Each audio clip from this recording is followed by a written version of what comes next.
Du coup, on va commencer. Je sais qu'il y a encore des gens à rentrer, c'est pas très grave. Ils vont prendre le train en marche. Merci d'être là. On va commencer par la petite question juste habituelle. Qui c'est qui a déjà vu, connu, appelé, tapé un Redis?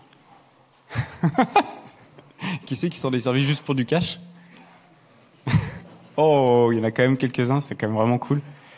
Donc là, l'idée, c'est qu'on va essayer de faire une petite rétro, expliquer les grands changements de ce qui s'est passé, en tout cas cette année surtout, et vous prouver que Redis, c'est pas que du cache, quoi. C'est aussi une base de données en mémoire. Et ça va être assez magique. Donc, on est bien sur Redis, le plus sous-estimé des plus utilisés, et on va voir pourquoi. Moi, c'est Adrien Vathès, je suis consultant et formateur à Zenica. Et j'aime bien le back, le data et un peu de front. Le CSS, j'ai juste toujours du mal, quoi. Mais je désespère pas, quoi. Bonjour à tous. On peut pas t'en vouloir pour le CSS, t'inquiète. Du coup, moi, c'est Mickaël Barou. Je suis consultant full stack depuis un peu plus de 10 ans maintenant. Et je suis cofondateur dans une petite ESN rennaise qui s'appelle Code With Us. On n'avait plus de budget pour la musique, donc vous la faites dans votre tête. On va commencer sur Il était une fois dans une galaxie lointaine. Ouais. On va faire une petite rétrospective en fait des différentes versions de Redis avec les fonctionnalités qui sont sorties. Et derrière, on va dérouler. Donc Redis est sorti en 2009. Donc c'est Salvatore Sanfilippo, un développeur italien qui travaillait chez VMware à l'époque. Il avait pour motivation initiale de vouloir sortir une base de données très rapide, donc vraiment orientée perf. Et du coup, il a créé ce petit projet au départ, qui est codé en C, qui stocke toutes les données en RAM, et du coup qui est vraiment un système de gestion clé-valeur en mémoire. Et donc il va implémenter des types de données de base, des strings au départ, des listes, des sets, qui vont lui permettre de stocker des données, de les récupérer et de supprimer des clés. Donc vous avez quelques exemples là pour illustrer mon propos. Donc mettre des valeurs à des clés, les récupérer, les supprimer. Et par exemple gérer des listes également. Vous avez par exemple la liste Rebel Missions ici qui est une clé, donc qui est constituée de 2 éléments. Donc Destroy the Death Star et après Rescue Han Solo. Et du coup vous allez avoir des commandes qui vont permettre de lister les valeurs, etc. Donc ça c'était vraiment la première version qui est sortie. Vous avez vu la tête des commandes, je pense que personne n'a envie de taper ça, surtout qu'il va y en avoir pas mal qui vont être rajoutés au fur et à mesure.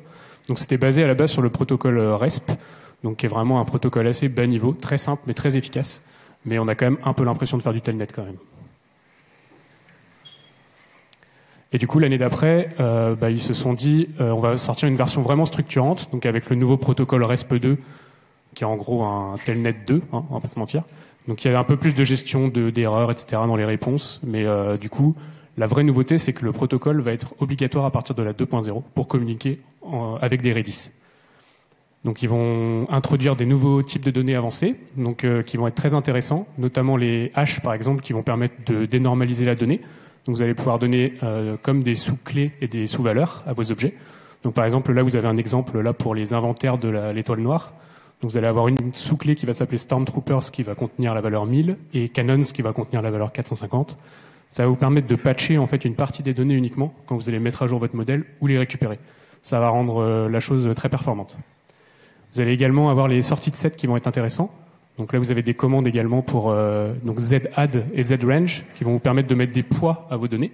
Donc ça va être très utile par exemple quand on va vouloir récupérer la date de dernière connexion d'un utilisateur par exemple ou des sessions. Donc ça c'est vraiment une structure de données qui est vraiment très utilisée pour ça aujourd'hui. Vous allez avoir également, parce que tout est en RAM, donc c'est super cool, c'est super rapide. Bon par contre quand vous éteignez l'appli, il n'y a plus rien. Donc ils vont se dire va falloir persister un peu les données. Du coup ils vont introduire 2 mécanismes qui sont RDB, qui est un mécanisme de snapshot. Donc vous allez pouvoir configurer quand est-ce que Redis va snapshotter automatiquement vos données. Donc par exemple dans l'exemple là qui est config set save, donc là vous allez avoir toutes les 900 secondes, si vous avez une clé de modifier, Redis va vous générer une snapshot, donc c'est un fichier RDB. Et du coup grâce à ça il va vous pouvoir restaurer l'état du Redis au moment où il y avait la dernière snapshot. Vous avez également le mode AOF, donc qui va être activable avec la commande config set happen only. Et donc ça va vous permettre en gros de stocker dans un journal d'événements toutes les commandes qui arrivent sur votre Redis et du coup de pouvoir toutes les rejouer dans l'ordre et récupérer votre état actuel à n'importe quel moment. Donc bien sûr, c'est des choses qui sont activables, configurables. Ça vient aussi ralentir un petit peu l'écriture puisqu'il faut stocker ces données. C'est une contrepartie. On est en 2011, la version 2.4 sort. Donc là, il commence à y avoir des problématiques de cohérence de données, donc garder plusieurs nœuds, etc. Donc il y a Redis Sentinel qui va sortir. Je ne vais pas m'étendre dessus, Adrien le fera mieux que moi tout à l'heure. Vous allez avoir ensuite le langage de script LUA, donc qui est le langage utilisé par Nginx. Donc ça va vous permettre d'exécuter des commandes dans une transaction de bout en bout. Donc ça, c'est très intéressant. Et vous allez avoir aussi des nouvelles commandes qui vont sortir pour les opérateurs sur les listes et les ensembles. Donc là, par exemple, vous avez un petit exemple de pousser des valeurs à droite d'une liste, rajouter des éléments à un set, etc. Donc tout ça, ça s'enrichit. Donc comme je vous disais, le fait de pouvoir garantir la disponibilité des données, etc., c'est vraiment quelque chose qui va devenir criant. Et donc dans la 3, ils vont sortir Redis Cluster, qui va vous permettre de faire de la scalabilité horizontale avec Redis. Donc avoir plusieurs nœuds, répartir la charge, répartir les données s'il y a un nœud qui tombe, avoir de la haute dispo. Donc Adrien vous en parlera tout à l'heure. Donc avec ça, il va y avoir des transactions distribuées qui vont arriver. Donc vous allez avoir un support qui va être fait par Redis. Et vous allez avoir également des commandes pour gérer les clusters. Donc je vous ai mis des petits exemples là à droite. Donc vous allez pouvoir ajouter des nœuds au cluster. Et vous allez pouvoir connaître l'état du cluster, combien il y a de nœuds, dans quel état il est. Tout ce qui va vous permettre de vraiment de manager votre cluster Redis.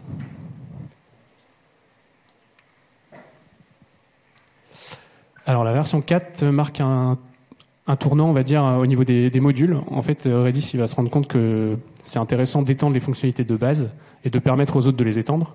Donc ils vont rajouter un mécanisme de modules. Donc on est en 2017. On va pouvoir charger un module avec la commande module load comme vous avez en haut.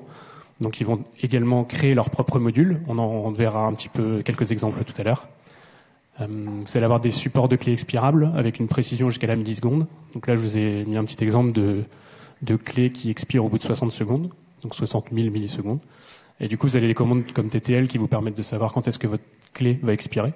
Et du coup, quand elle expirait, au bout d'un moment, vous n'avez plus de valeur dans la clé, ce qui est logique.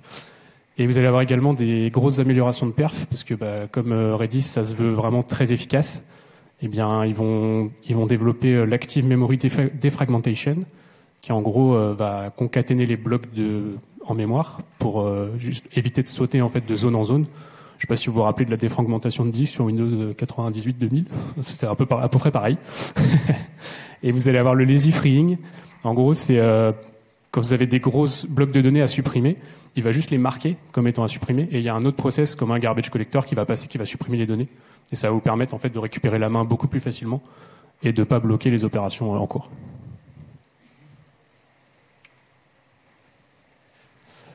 En 2018, la version 5 introduit le mécanisme de stream, donc pour gérer les flux de données. Donc là, on va vraiment faire du pub/sub, donc on va pusher de la data. Des messages. Donc, par exemple, avec la commande xadd, là, je crée un nouveau stream qui s'appelle Rebel Communications. On s'en fout de l'ID, on met un étoile, comme ça, il gère tout seul ses ID de stream. Et derrière, on va créer clé sender, valeur Leia, clé message, we need help on auth, donc comme valeur. Et donc, derrière, vous allez pouvoir avoir des consommateurs qui vont être stockés dans des consumer groups, un peu à la Kafka, on va dire, en moins bien. Mais en gros, derrière, chacun va pouvoir s'abonner, lire les messages, et du coup avoir un mécanisme d'acknowledgement, de reprise de données avec des offsets, etc., un peu comme on connaît sur d'autres technos. Vous allez avoir un concept également de structure probabiliste qui s'appelle hyperloglog, qui est intéressant, qui vous permet, quand vous avez un gros volume de données, ça coûte assez cher de savoir combien il y a d'éléments distincts dans un gros volume de données. Et du coup, cette structure vous permet de répondre à cette problématique, et ça prend très peu de mémoire et c'est très rapide. Donc vous allez pouvoir faire du pfadd, c'est pour vraiment ajouter des éléments à votre structure hyperloglog, et pfcount, ça va vous permettre de savoir à peu près combien il y a d'éléments. Je crois qu'il se trompe à 0,81% près. C'est un truc de maths. Je vous laisserai regarder. Au niveau de il y a un autre grand tournant qui est, en fait, chaque grande version, on va dire, c'est un grand tournant. Là, on a, alors c'est beau hein, d'utiliser maintenant Redis comme une base de données. On a vu qu'il y a des commandes qui sont quelque peu complexes. Alors, il faut toujours parler un peu de sécurité au bout d'un moment, donner un certain niveau d'accès aux données, un certain niveau d'accès aux clés.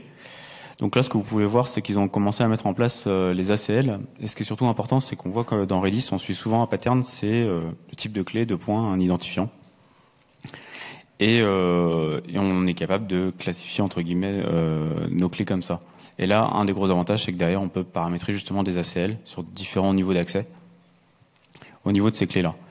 Après, ce qui a été aussi pas mal intéressant, c'était l'amélioration de la réplication sans disque. Ah oui, ils se sont rendus compte que pour répliquer, si on répliquait de mémoire à mémoire, c'était plus rapide que si on faisait mémoire, disque, mémoire.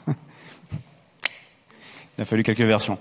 Sinon, on a eu le droit aussi. Oula, excusez-moi. On a eu non, j'avais trop. On a eu le droit à la naissance de STR Algo, donc la possibilité d'exécuter des algos. Donc là, c'est LCS, pas LCL, non, ça c'est pas pareil. LCS, donc Long Chain Subsequence, ou un truc comme ça. Et en fait, cette commande, elle est sortie grâce ou à cause du Covid. Parce qu'en fait, sur les ARN, ils étaient capables d'avoir des très très bonnes performances. En fait, c'était des algos pour avoir les points communs entre les différents ARN. Et ils ont voulu quelque part marquer le coup. Et ils l'ont intégré, sachant qu'elle a été dépréciée juste après STR-Algo. Comme on a tous connu le Covid, on a tous voulu l'oublier. Et on a eu P5.2. Donc P5.2, vous n'allez pas retrouver cette commande-là, mais P5.2, c'est du coup une amélioration du protocole de réplication. On a eu aussi, en 2020, maintenant que tout doit être Kubernetes, on a eu le droit à un opérateur Kubernetes qui va nous permettre de déployer très facilement. Pour le coup, c'est Redis Enterprise, mais il y a aussi son pendant open source. Ce qui est surtout affolant, c'est qu'on a réussi à faire du multithreadé. Alors, qu'est-ce que je dis multithreadé? C'est qu'ils ont mis en place les IO threads. Le principal problème de Redis sur ces quasiment 10 dernières années, c'était qu'il était monothreadé. Donc en fait, la problématique, c'est que un thread tout seul, pour lui, c'est assez dur de gérer beaucoup de volumétrie. Donc ils ont voulu faire Redis Cluster et ce genre de choses-là. Mais là, en fait, ils ont créé les IO threads. Et les IO threads, c'est plutôt un genre de fan-out. En fait, le thread principal continue à bosser. C'est juste que vous pouvez autoriser un certain nombre de threads secondaires qui vont reprendre des tâches d'IO ou des tâches de lecture. Et ça, pour le coup, ça permet vraiment de monter très très haut en perf, ce qui est assez affolant. Ça a un peu changé la donne. Et on va voir pourquoi, en fait, dans Redis 5, il y a eu quelqu'un qui a pas voulu continuer chez Redis. Redis 7, donc là, on a... donc depuis la 5, il y a quand même Enterprise qui est sorti. Et il faut gagner de l'argent. Donc certaines fonctionnalités vont devenir payantes, et notamment l'active-active géodistribution. Donc l'avantage, c'est que de pouvoir faire des clusters actifs dans n'importe quelle région du monde et d'avoir un cache performant un peu partout, au plus près des clients. C'est la promesse de l'active-active géodistribution. Redis Function, donc ce que vous a montré Michael, c'était la possibilité de faire exécuter des scripts Lua. Donc ils ont appelé ça Redis Function, voilà, des nouveaux noms. ACLV2, ils se sont rendus compte qu'il y avait quelques petits problèmes avec la V1. La possibilité de faire du pub-sub shardé, on va voir un peu plus ce que c'est avec Redis Cluster, mais en fait, là, ça va devenir assez intéressant quand même de pouvoir faire du pub-sub à travers un cluster entier et de taper les bons nœuds. Avant, c'était pas trop possible. Commande introspection, pareil, il a fallu 7 versions pour qu'ils créent une commande du style commande list, commande count ou commande info pour essayer de comprendre ce que c'est que leur langage. Il a fallu quand même 7 versions pour qu'ils se disent on va peut-être faire un help quand même. Et on a eu le droit au trigger and function qui n'a rien à voir avec les Redis function. Donc c'est assez... Ouais, ils se cherchent encore. Hein. Si on part sur la 7.2, ils ont direct déprécié trigger. On sent que les gars quand même là, c'est... on a eu le droit à RDI. Donc on a un peu l'époque aussi où on commence à faire du Kafka et toutes ces choses-là, et du CDC. Donc ils se sont dit, nous on va prendre des Bézium et puis on va le faire écrire directement dans Redis. Pourquoi pas. Donc c'est ça qui s'appelle Redis Data Integration. On va aussi avoir une fonctionnalité payante qui est l'auto-data tiering, qui est en fait le successeur de Redis on Flash. Donc l'idée c'est, on a une mémoire, la mémoire est limitée. À un moment donné, il va falloir être capable de basculer ces données-là sur le flash, en tout cas sur le flash ou sur le disque, on va dire. et ce de manière transparente. Bon, c'est la promesse de l'auto-tiering. Donc en fait, vous n'êtes pas vraiment limité que à votre RAM en fait. Et ça, c'est vraiment top. Et il continue à améliorer le protocole. Et là, pour le coup, il est pour tout le monde. Donc en général, il commence par le serveur. Donc ils ont commencé pour la 6.0 RESP3 pour côté serveur. Puis après, bon, ils le mettent petit à petit chez tous les clients. Et oui, parce que tous les clients doivent dialoguer sur le même protocole. Un grand tournant. Ah oui, les petits logos là, 300 et 400, c'est il y a 400 commandes, hein, donc en vrai la documentation elle est pas simple non plus. Et les commandes, vous avez vu avec Mickaël, vaut mieux. En fait, c'est pas facile à comprendre ce que fait exactement la commande, quoi. C'est assez galère, mais c'est quand même sympa. Donc là, un gros tournant, c'est on est passé à Berkeley, je vais pas y arriver, BSD, licence BSD à RSAL. Donc RSAL, c'est Redis Source Available License. Donc ils ont une licence avec leur nom, comme beaucoup font, comme Elasticsearch, hein, comme d'autres. Ils commencent à vraiment. Donc là, l'idée, c'est de garder disponible open source quelque part. C'est pas open source, on va dire, pour en parler, mais garder les sources disponibles. Donc vous pouvez les consulter. Donc c'est-à-dire que si vous voulez faire un SaaS qui utilise Redis, pourquoi pas. Si vous voulez faire un DBAS qui utilise Redis, là, on n'est pas d'accord. Là, en tout cas, pas eux sont pas d'accord. Et SSPL, c'est Server Side Public License, c'est un peu pour tacler les cloud providers qui fournissaient justement des DBAS, hein, des bases de données comme service, qui prenaient un Redis, le modifiaient dans tous les sens pour essayer d'obtenir des meilleurs perfs ou des meilleurs rendements, et qui après vous fournissez ça comme un service managé. Donc là maintenant le SSPL oblige les cloud providers à montrer de quelle manière ils exploitent et de quelle manière ils vont être capables de modifier Redis pour le fournir en tant que service. Donc là en gros on a eu le droit à un fork qui s'appelle Valky, qui est poussé par la Linux Foundation. Pour ceux qui ne savent pas, la Linux Foundation c'est une très grande fondation. On va retrouver en dessous CNCF, on va retrouver Open JavaScript je crois, qui a du coup Node.js, jQuery aussi. Mais voilà, toujours là, c'est quand même toujours là. Donc voilà. Donc là, on est à 400 commandes et la 7.4 qui est vraiment sous ce qu'on appelle le dual licence. Et ça, pour le coup, ça commence à changer la donne. Et c'est vraiment récent, quoi. C'est cette année, en fait. On vous rappelait tout à l'heure, si vous avez été attentif, dans la version 4, ils ont sorti des modules Redis. Donc c'est sorti en 2017. Si moi j'ai été attentif, je sais plus. Et du coup, le premier module qui va sortir, donc qui est providé par Redis, ça va être Redis JSON, donc qui est assez utilisé aujourd'hui, qui vous permet de manipuler en fait le type de données JSON comme une string ou un autre type basique dans Redis. Ça va vous permettre de requêter des documents de JSON directement en utilisant JSON Pass, donc la notation avec les points pour aller dans les sous-champs, les tableaux avec des crochets, tout ça. Ça va vous parler. Et également un stockage du coup optimisé pour les données JSON, donc avec un arbre de données binaire qui vous permet d'optimiser l'écriture et la lecture des données. Et vous allez avoir aussi un mécanisme d'indexation donc dans des documents. Et comme ça, ça va vous permettre de requêter avec le module Redis Search qui est sorti l'année d'après et qui vous permet de faire différents types de recherches. Donc dans les recherches dans les documents de JSON, comme je vous ai parlé, vous allez pouvoir aussi faire du recherche full text. Alors, à la manière d'Elasticsearch, genre vite fait. Désolé pour ceux qui font vraiment de l'Elastic. Mais vous allez pouvoir faire des axe-phrases, du fuzzy search, des trucs comme ça, je vais vous montrer après. Vous allez pouvoir faire de la recherche vectorielle. Donc, vous allez pouvoir représenter vos données sous forme de vecteurs et comparer, voir à quel point ils sont différents ou similaires. Et vous allez pouvoir faire de la requête géo, par exemple. Donc, par exemple, quand vous cherchez le resto le plus près de votre position dans les 5 km autour, c'est une requête géo. C'est la distance, les trucs les plus près, tout ça. Donc quelques petits exemples. Donc là, on va avoir la création d'un document. Donc comme disait Adrien, la nomenclature, ça va être le type de données, 2 points, l'identifiant de la clé. Donc là, on a le spaceship avec l'ID 1, donc qui est le Faucon Millennium. Donc avec des propriétés comme son modèle, son capitaine et un tableau avec l'équipage.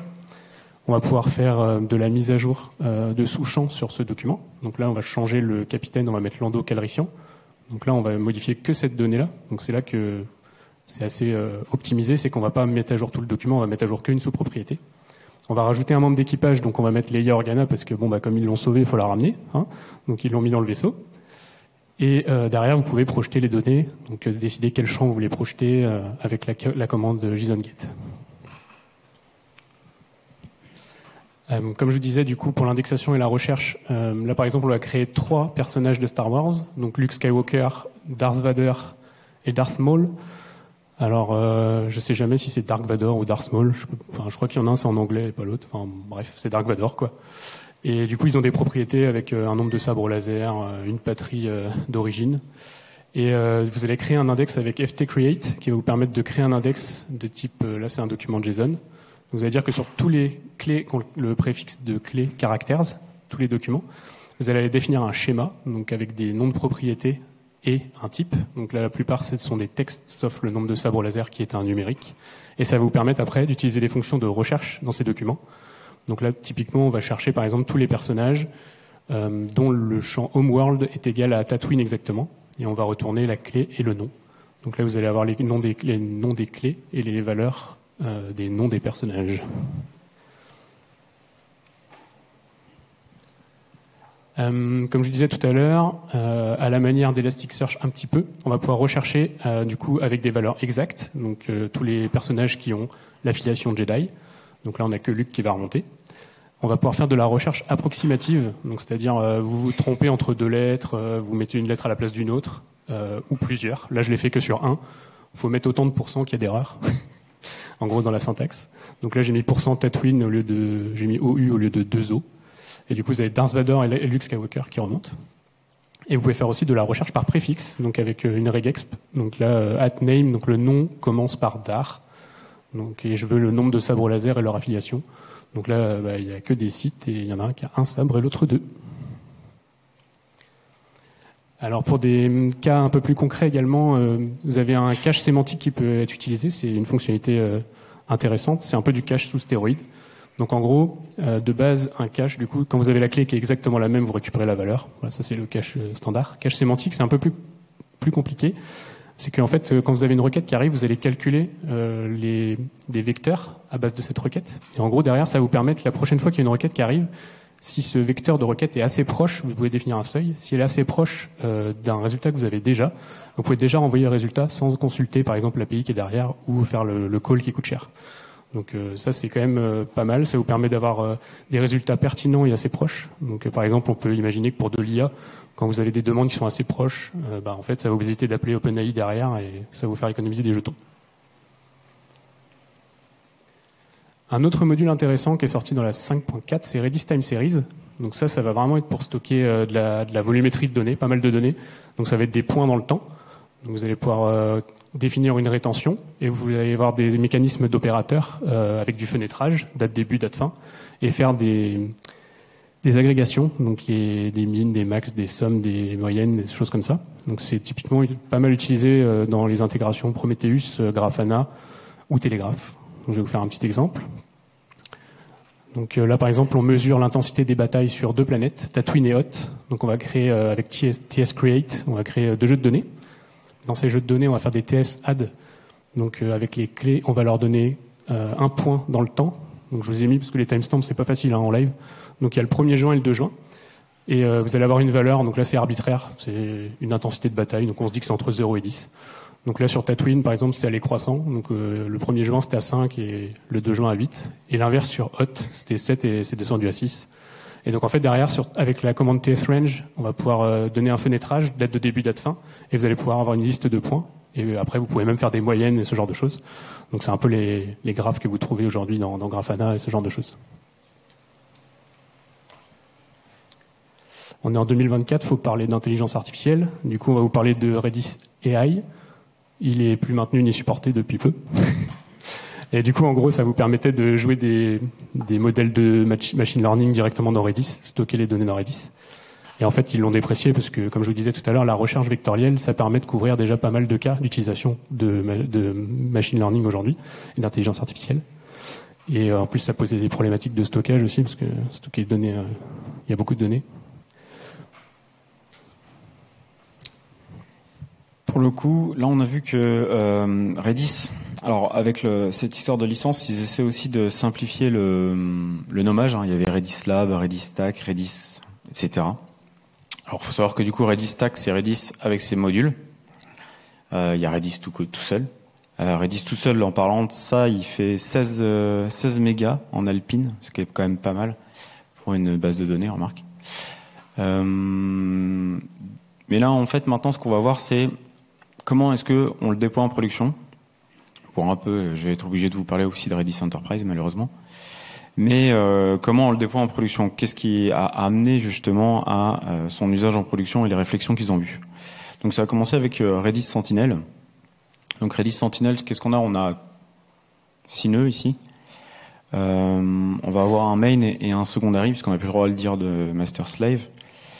Et derrière, on a des sentinelles. Donc on a 3 sentinelles. On reste sur quelque chose qui est très similaire, hein, pour ceux qui savent, Zookeeper, Consul. C'est un service discovery, puis un outil qui permet d'avoir de la config distribuée. On est toujours sur un chiffre impair, pour éviter ce qu'on appelle le split brain, en tout cas le partitionnement réseau. Et derrière, on va vraiment avoir le nœud principal qui va toujours pousser la donnée vers les secondaires. On est toujours sur cette philosophie-là. C'est le nœud principal qui pousse la donnée vers les nœuds secondaires. Et du coup, à chaque problème sur le nœud principal, il va y avoir une genre d'élection de la part des sentinelles pour éventuellement sélectionner un secondary et le promouvoir en tant que nœud principal. Alors, cette solution, elle marche bien. Faut savoir que déjà par défaut, Redis, vous avez la possibilité d'avoir 16 bases de données. Souvent, on reste sur du Redis Sentinel. Mais après, quand vous avez une forte volumétrie, ce qui est apparu, c'est Redis Cluster. Donc là, l'idée, c'était, souvenez-vous, hein, je vous avais dit que le principal problème de Redis, c'est qu'il était monothreadé. Donc quand on voulait à un moment donné avoir pas mal de RAM, déjà, il faut se remettre un peu à l'époque. Hein. À l'époque, les machines de 128 Go de RAM, bon, il y en avait, hein, mais bon, ça coûtait un bras. Donc là, on s'est dit, pourquoi pas acheter 3 machines et commencer à sharder. Donc, qu'est-ce que c'est que Redis Cluster? Redis Cluster, c'est justement la possibilité de sharder. Donc, c'est-à-dire qu'on va avoir des slots. Ils appellent ça des slots. Donc, on va avoir genre 16 000 slots. On va les diviser en 3 et les répartir ici. Le principal problème de cette architecture, c'est qu'on est monobase.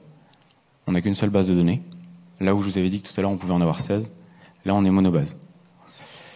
On va avoir un nouveau, un peu à la sentinelle, on va dire, mais ce qu'on appelle des watchdogs, qui vont être capables de, via le protocole Gossip, de surveiller les secondaires et de faire du service discovery.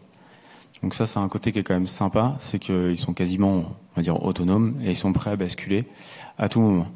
Donc là, on a encore cette philosophie, hein, c'est bien toujours le nœud principal qui va pousser vers le nœud secondaire. Et en plus de ça, on avait la lecture et l'écriture qui étaient possibles sur le nœud principal et on va pouvoir débloquer la lecture sur les nœuds secondaires. Donc ça, pour le coup, c'est quand même, ça marche bien. Chez certaines entreprises, apparemment, ça marche moins bien. Moi, je dis rien. Mais bon, c'est pas trop forcément. On n'utilise pas forcément le Redis Cluster. Des fois, la plupart du temps, ce qu'on va retrouver en production, c'est une base de données pour se servir juste de cache. Et du coup, on va avoir un nœud Redis pour une application, puisque vu que c'est très léger, souvent c'est ce qu'on va faire. On va jamais partir sur des gros trucs avec Redis, ce qui des fois est un peu dommage, parce qu'on peut partir sur des gros trucs. Quand je vous ai dit que Redis Cluster, il avait un problème, c'était qu'il était monobase. Et en plus de ça, il y a beaucoup de commandes manuelles à faire pour essayer, si on veut rajouter des nœuds, enlever des nœuds, toutes ces choses-là sont vraiment très complexes à faire. Donc il y a Redis Enterprise Edition qui est arrivé. Il faut payer. Mais eux, ils gardent la couche open source et ils rajoutent ce qu'ils appellent les couches d'entreprise, qui sont des proxys, une API REST, une interface qui permet de facilement exécuter les commandes de Redis, en tout cas les commandes complexes de configuration et d'administration. Et donc ce qu'on peut avoir, c'est l'auto-tiering, on peut avoir du coup de la scalabilité linéaire, on peut avoir du coup de l'auto-sharding. On peut avoir énormément de choses, donc on va retrouver aussi tout ce qui est les connexions au LDAP, tout ce qui est vraiment choses qui sont vraiment quand même assez intéressantes. L'active-active géodistribution, voilà. Donc on voit quand même qu'il y a un petit côté quand même business et que Redis quand même essaie de vendre sa solution. Et de toute façon, on vend aussi du support avec. Faut pas non plus se voiler la face, il y a quand même du support. Mais bon, on est quand même sur un outil qui est quand même assez pratique à utiliser. et qui scalent très facilement, et en tout cas, eux, via leur proxy, permettent de très facilement gérer un ensemble de nœuds. Mais bon, comme toute bonne chose, au bout d'un moment, il faut quand même toujours un peu payer. Donc après, on peut avoir ce qu'on appelle un nouvel espoir, hein. Peut-être des alternatives, peut-être que c'est une bonne chose, peut-être que c'est pas une bonne chose. On va le voir ça ensemble. Donc les premiers, ça a été KeyDB, avec un petit fork à partir de la 5.0, donc en 2019. Souvent, on n'est pas très content de l'open source parce que ça va pas assez vite. On a tendance à forker nous-mêmes. C'est ce qu'a fait Snapchat. Après bon, ils se sont fait racheter. Mais bref. Donc eux, dès le début, ils sont partis sur le principe qu'ils savaient faire du multithreading. En tout cas, ils ont forké et puis ils ont axé là-dessus. Aussi en SSL et TLS. On va voir pourquoi. J'ai rajouté ça. Et en gros, ils ont rajouté des briques de C++ et ils se sont dit, peut-être que si on rajoute un langage d'un peu plus haut niveau, on va peut-être améliorer un peu le produit. Parce qu'il faut quand même savoir que de toute façon, Redis, c'est écrit que en C. Donc là, ils se sont dit, peut-être avec des fonctionnalités de C++, ça va aider. Et pour le coup, eux, ils sont vraiment partis sur du full open source, c'est-à-dire que vous pouvez faire du actif-actif, vous pouvez faire ce qu'ils appellent du KeyDB Flash. Donc on vous a expliqué un peu l'auto-tiering, mais en fait l'auto-tiering, comment ça fonctionne, c'est que ça fonctionne avec une autre base de données qui s'appelle RocksDB, qui est une base de données clé-valeur, qui permet de déverser au bout d'un moment sur le disque certaines données. Donc c'est un peu cette fameuse extension de la mémoire qu'on peut avoir. Et derrière, on a l'expiration des sous-clés, bon, sachant que ça c'est apparu dans la 7.0 ou la 7.2, je sais plus exactement. Et ils sont restés sous la licence BSD.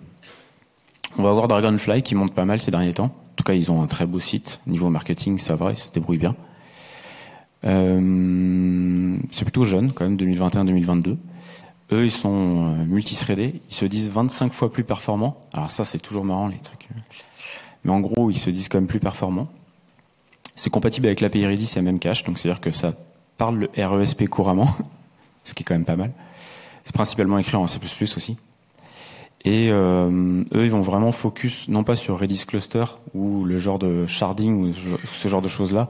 Eux, c'est plus vous allez mettre des grosses machines derrière, plus vous allez obtenir des performances de dingue, en fait. C'est limite exponentiel, en fait.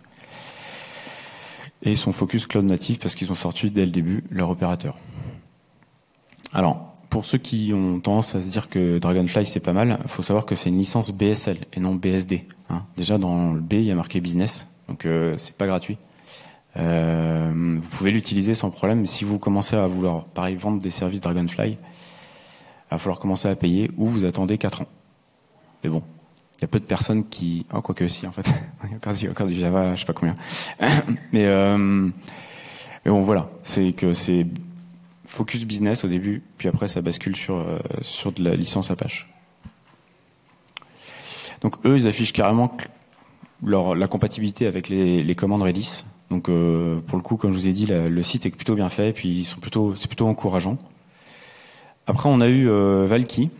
Alors moi, j'appelle ça un Rage Fork, parce que pour être honnête, la philosophie de Redis de passer sur du RSAL et du SSPL, ça paraît quelque part logique, parce que c'est aussi pour forcer un peu les cloud providers qui améliorent le produit, de ramener ça un peu dans l'open source. En tout cas, de ramener ça sur le produit.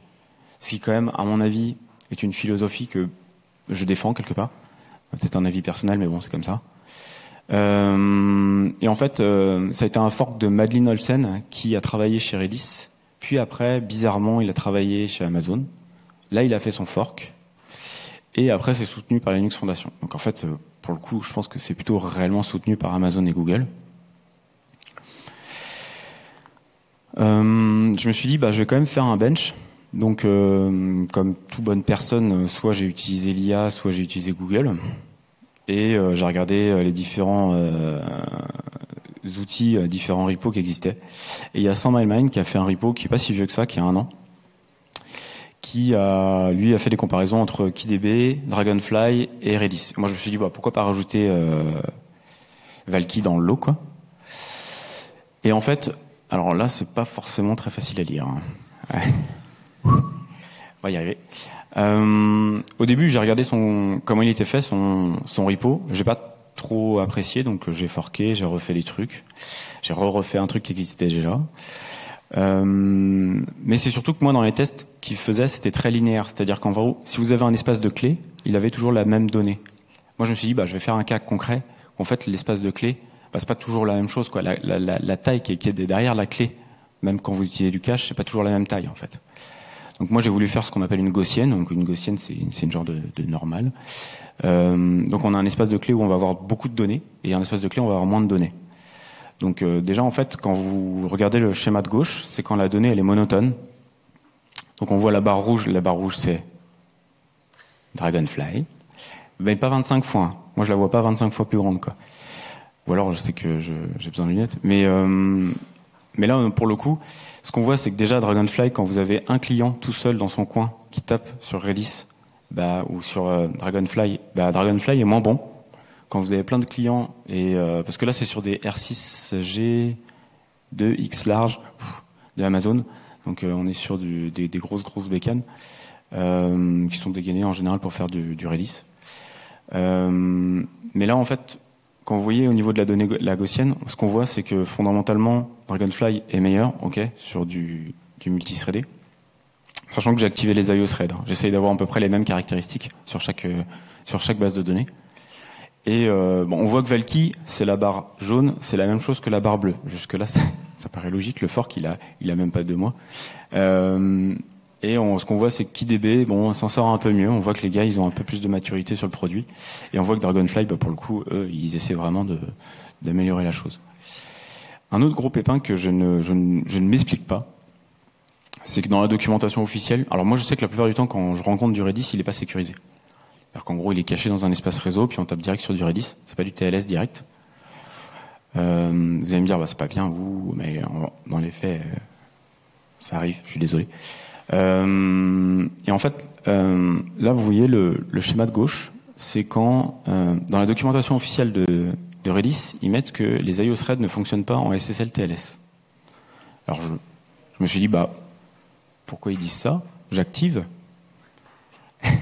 Zéro warning, rien. Donc en fait, fondamentalement, le schéma de droite, c'est quand je l'active, et le schéma de gauche, c'est quand j'active pas. En même temps, c'est logique. Si j'ai pas de pseudo multithreadé, vous voyez bien que mes performances sont catastrophiques, que ce soit Redis ou Valky. Parce que Valky, la documentation, elle est très pauvre, pour être honnête. Donc moi, j'ai regardé la documentation de Redis en sachant que c'est le fork de la 7.2. Et je ne comprends pas, en fait. J'ai demandé sur le Discord de Redis, j'ai demandé sur pas mal de choses, j'ai zéro warning, rien. Et j'ai beau activer le multithreading et le TLS, ça marche nickel, en fait. J'ai pas trop de soucis. Alors peut-être que c'est pour éviter le partage de données ou j'en sais rien, mais pour être honnête, je reste perplexe et j'attends impatiemment les prochaines versions de Redis parce que pour moi, j'ai zéro warning, rien à utiliser du TLS et de l'IO thread en même temps. Mais il y a quand même une PR qui est encore ouverte sur le site GitHub. Une PR, une issue. Un des autres acteurs qui est assez révolutionnaire sur le sujet, il a été écrit en Rust, pour changer. Toujours la même chose. Donc là, en fait, on est sur du NoSQL. Donc lui, il est basé sur des spaces et des modèles. Donc c'est un peu l'équivalent des tables et des bases de données, on va dire. Un des côtés sympas, c'est que c'est du BlueQL. Donc c'est des requêtes inspirées de SQL. Donc souvent les gens ils aiment bien faire du SQL.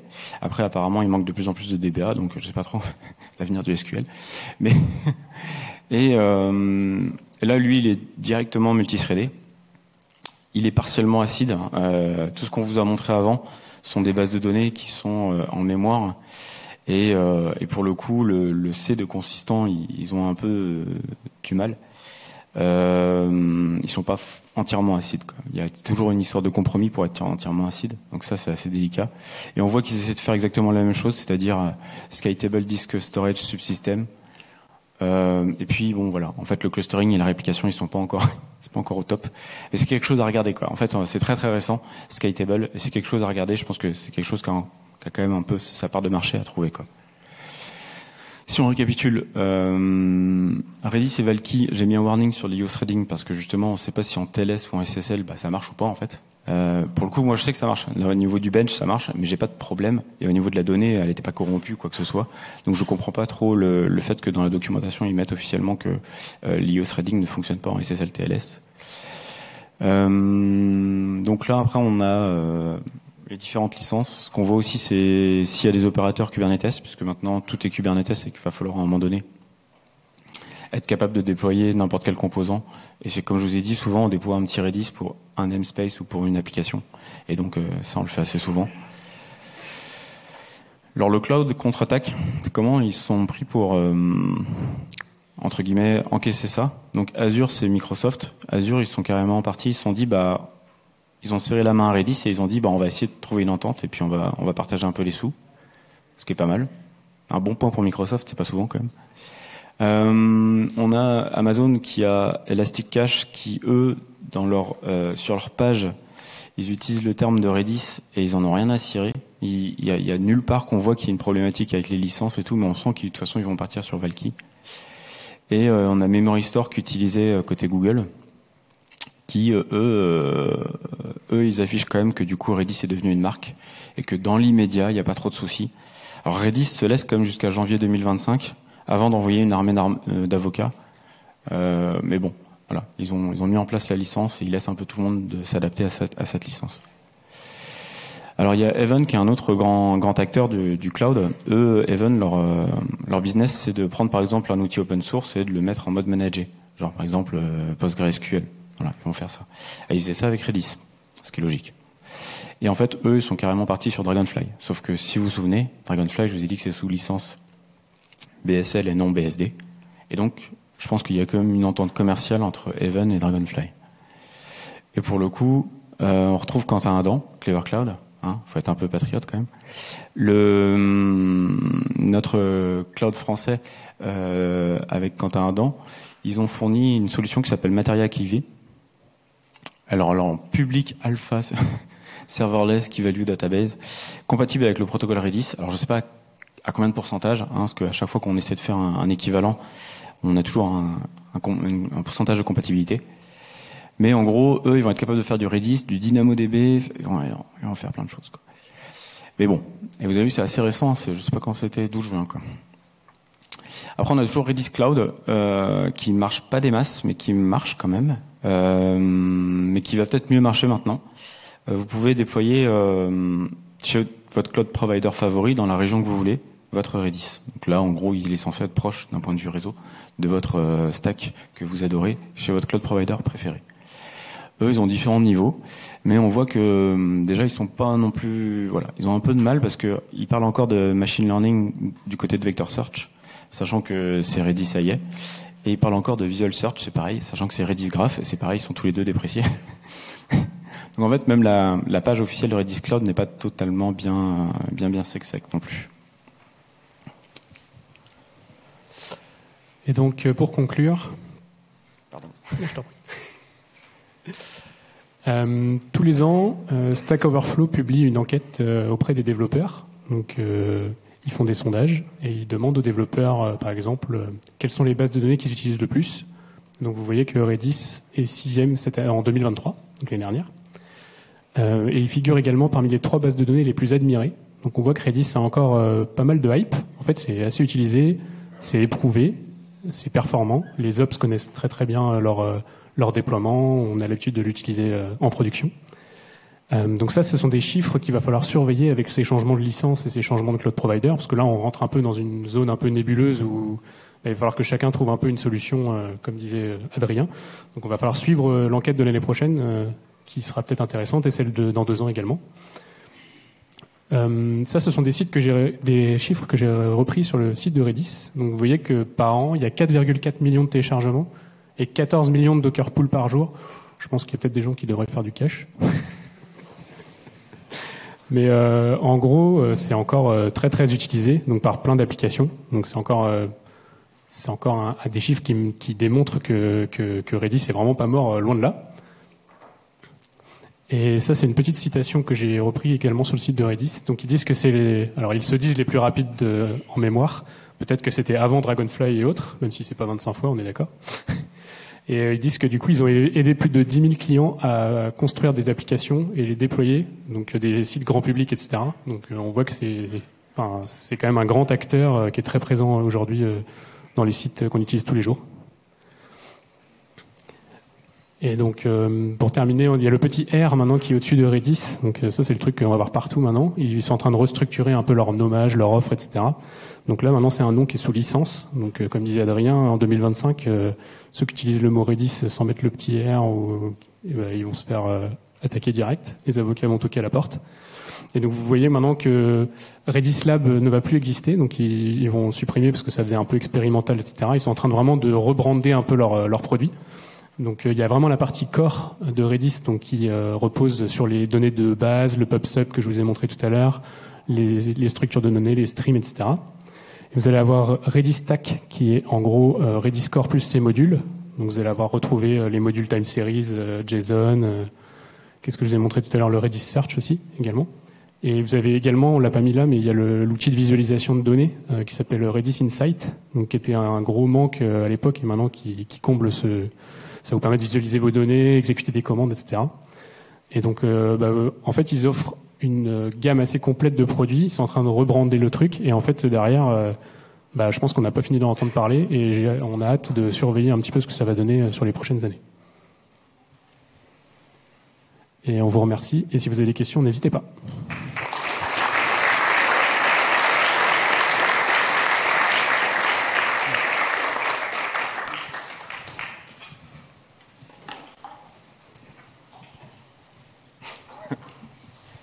Pas de questions.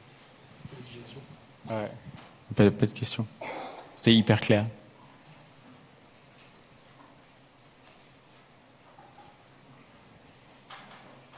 Ouais, après on peut courter la séance. Hein. Je sais pas. Hein. On n'a pas mis le QR code de feedback. Ah oui. Alors je sais plus trop comment ça marche les feedbacks. Ah, il y a toujours un QR code quelque part, mais. Sur l'application, il doit y avoir un moyen d'accéder au feedback, je pense. Ok, mais autrement, ça marche. N'hésitez pas à mettre votre feedback ou même vos commentaires, à nous dire si c'était pas bien, bien, très bien. Ce serait cool. Nickel. Merci.